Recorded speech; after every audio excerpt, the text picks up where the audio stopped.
Hello, welcome to How To Thursdays. Today we're going to learn how to do a crunch.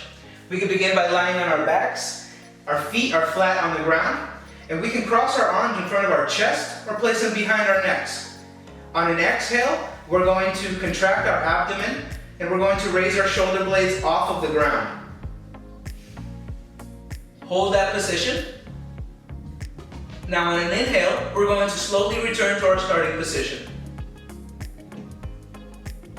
Let's try that one more time. We're going to cross our arms loosely. We're going to contract our abdomen on an exhale.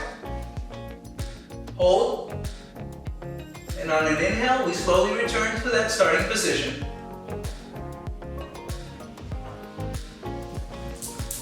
That's how you properly perform a crunch.